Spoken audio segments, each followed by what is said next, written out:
So for a long time, I've felt that there's certain people out there who, for reasons that I can't really explain using logic, I just feel the need to impress them, you know, like maybe they're more attractive than me. Maybe there's someone who seems to have a lot of friends, or someone I know has some form of like social status. Maybe even someone projecting just this like a confident energy, or someone who's very loud and dominant and isn't afraid to show that they are that way, because that's very different from the kind of person I am. Like, I'm confident, but I'm far from the loudest person in the room. And sometimes I can chill with these people, like I can get on well enough with them and I can hold a conversation, but it always feels like if there's a power dynamic in this relationship that we have, it's definitely weighted in their favor. Like, I feel like I'm doing more, I'm working harder to impress them, I'm having to think a little bit harder about what to say. It feels like it's kind of easy going for them, but I'm kind of working harder to win their approval. And even on certain occasions, I really just like can't think of anything to say, or I'm acting in a way that feels like a little bit unnatural, or I'm just feeling tense inside. And again, I can't really explain why that is. In a way, you could say that I am putting these people on a pedestal. And at this stage in my life, you know, that's not really something that I want to do. Like, when I was younger, I feel like this is something that used to happen all the time. But, you know, I'm older now. This is something I want to work on. Like, I don't want to view anyone as like above me, if that makes sense. Like, we're all human, we're all equal. I don't want to be viewing anyone as like above me. I don't want anyone to be making me feel like nervous, or like shrinking me as a person, whether they know or not.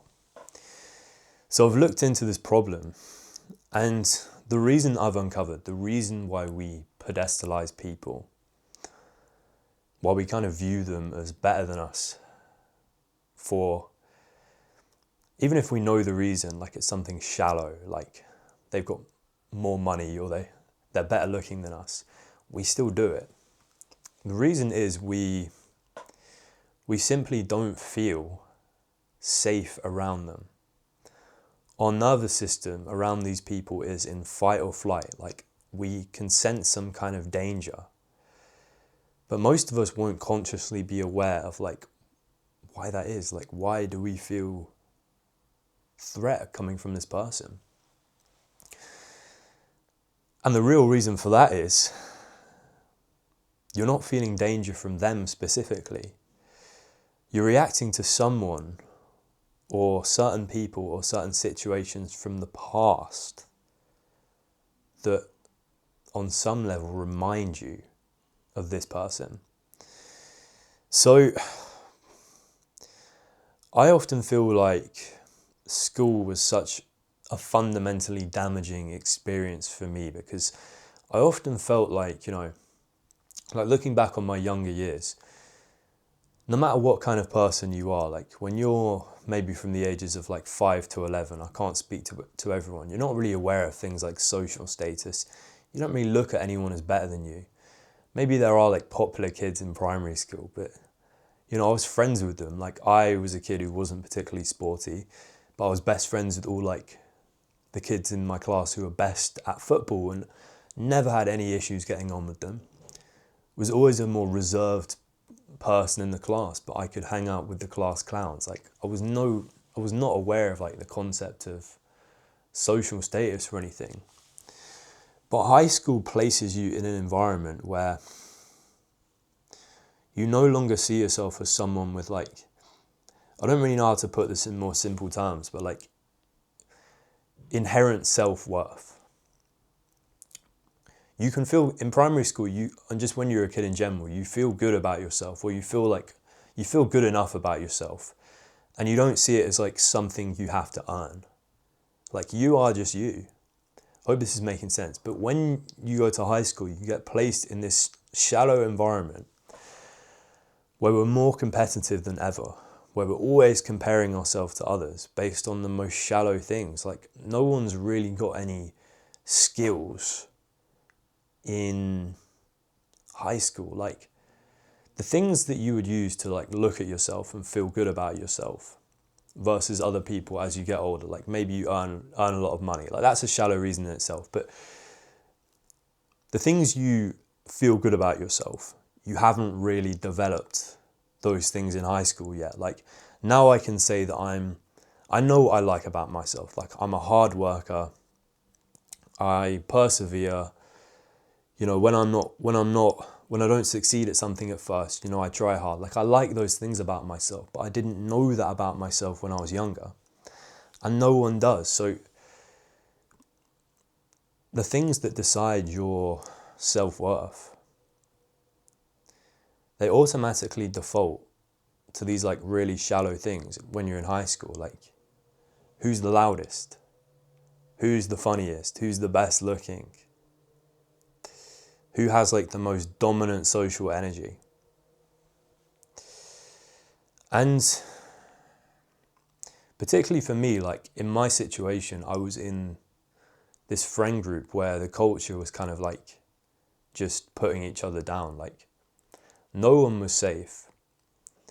It was all about just tearing apart other people, mocking them, making jokes at their expense as a way of getting a laugh out of the group. Like, it was just bullying each other, and that was accepted. Like, there were a few people who never got bullied, like the guys who were kind of, I think everyone kind of viewed them at the top of the group. It feels a bit cringe to even look at it this way, but again, like in high school, social hierarchies just form based on these like shallow things, like who is the most dominant, who's not afraid to like put people in their place.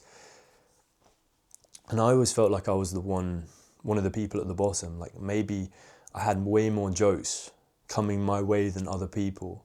I didn't look at it as a joke at the time. Like, it was just horrible. It was just like being bullied by the people who I considered my friends. And I was maybe like less good at standing up for myself in those groups. And I think just in general in school, like that kind of thing, tolerating that kind of behavior, it really made me feel like, you know, I can't express myself.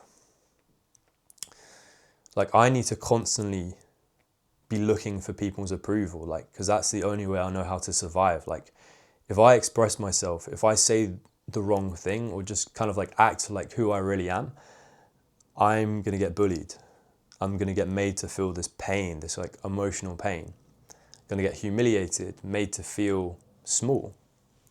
So you kind of learn that everything, it kind of became like everything I said and did, I was just kind of putting it through this filter in my head. Like, is this either going to make someone laugh, or is it going to result in me getting bullied? And it was all about winning the approval of like these people who I looked at as the top of the group. And it was always the same kind of person. It's like a dominant person, someone who's very loud, someone who's like kind of quite witty, can be like pretty funny and entertain the group, make them laugh, but also like very sharp in their insults. Like, they always know like the right thing to say to put someone else down. And yeah, I just kind of ended up retreating into my shell around those people.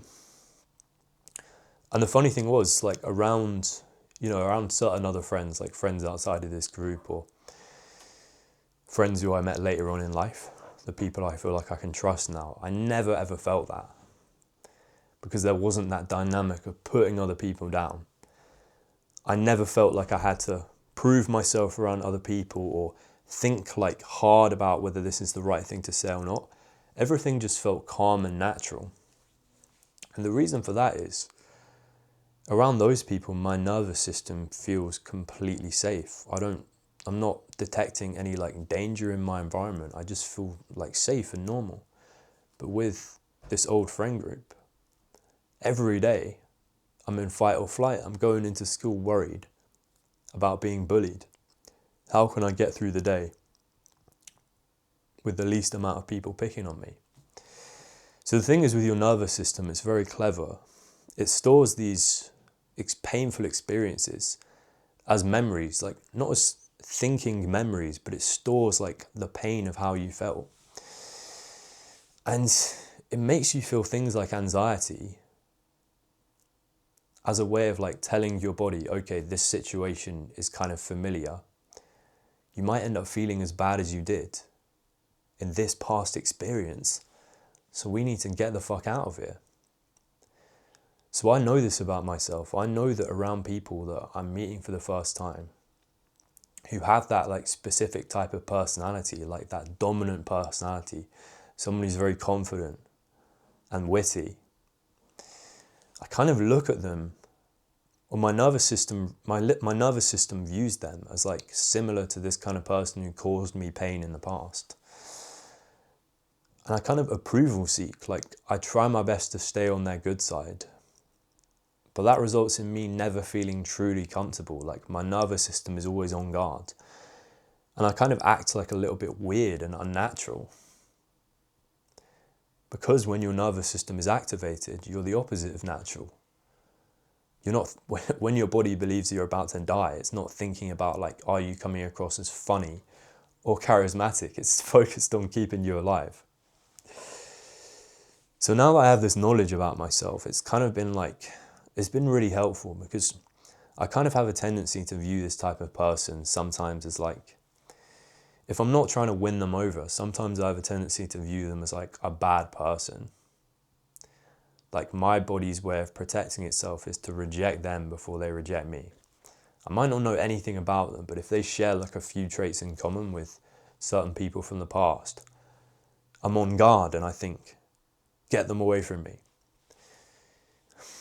But I've actually stopped myself from like think about, like I'm not, so I view those people in a certain way, but there's also some people who can be like,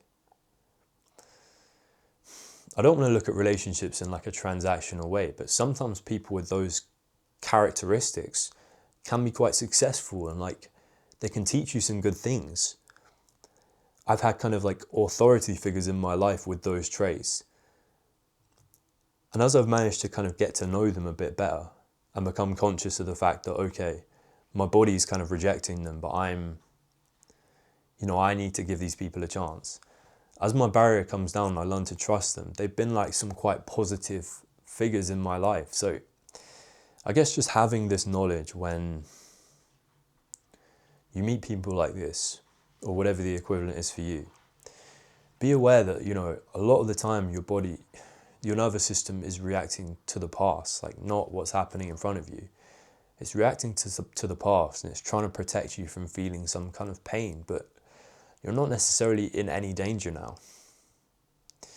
So that's what I've got to say.